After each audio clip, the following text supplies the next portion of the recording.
Rule 3, focus on productivity.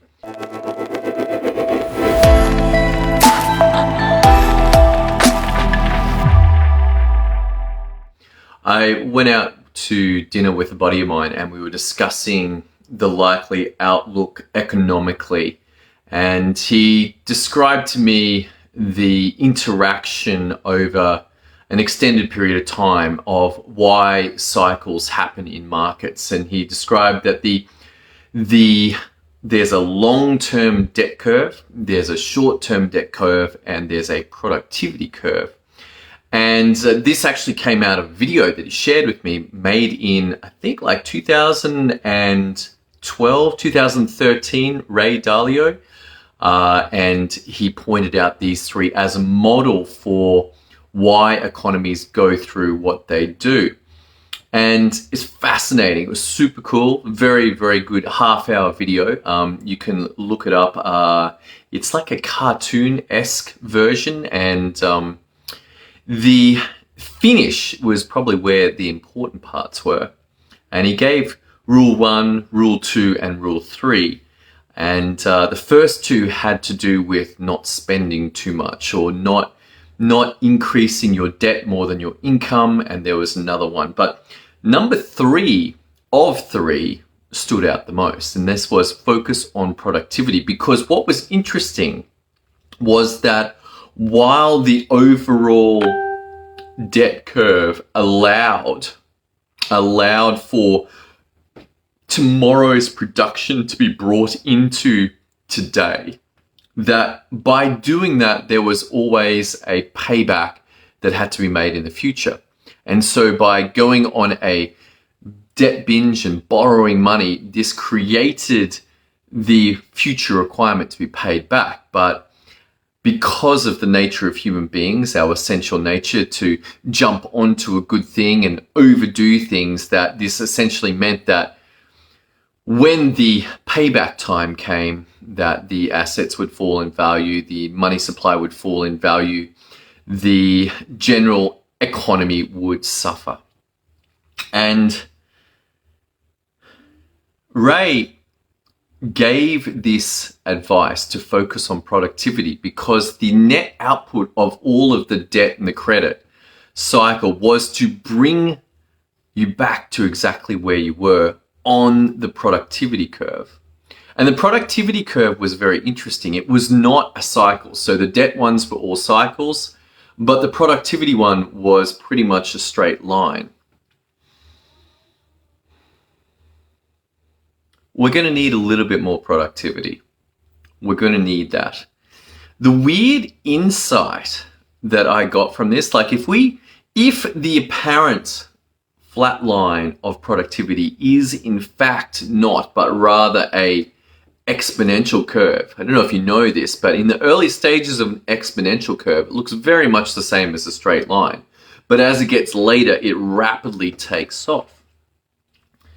And if we have productivity breakthroughs that allow substantially higher levels of production, one of the peculiar outcomes that I saw was that it could be that more and more people opt out of being productive and return to, or enter into, or return to more choices of consumption or outright destruction of themselves. And the reason for that is, hey, there's just not that much to do. If we're highly productive, then all of the tasks of the society are handled.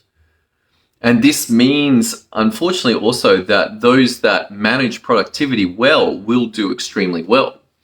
They will have a significant advantage. If there's major breakthroughs in productivity, whoever can ride that productivity, if you could magically skip out of Ray's curve, and instead of it being linear and you jump up to double at the early stages of an exponential curve, then this will mean that you will have a significant advantage over all of your competitors. Basically, you'll be able to do twice as much in the same time for the same amount of money. This should lead to a substantial increase in profitability, and wisely invested, this will then allow you to skip ahead and make it very hard for a competitor to catch up to you. The only thing they could do is to copy you in terms of finding out, hey, how are you doing this productivity jump? How are you producing twice as much? The curve should have shown an incremental 1% improvement, but instead you've doubled it. So these type of systems breakthrough, productivity breakthrough, it's going to be very interesting. I'm very curious. This, however, is not new. It has been around for a long time. It's just been the difficulty of implementing it, particularly as we entered into the information age. You've got to remember that the first book that I was aware of, or I'm aware of, about systems came out in 1986. I mean, that's a good long while ago now. It is, of course, the classic E-Myth. And that was a book documenting the systems breakthroughs that one particular company went through in 1959, I believe they started. McDonald's. So the idea of systems, of productivity increase that comes from systems has been around for a long time.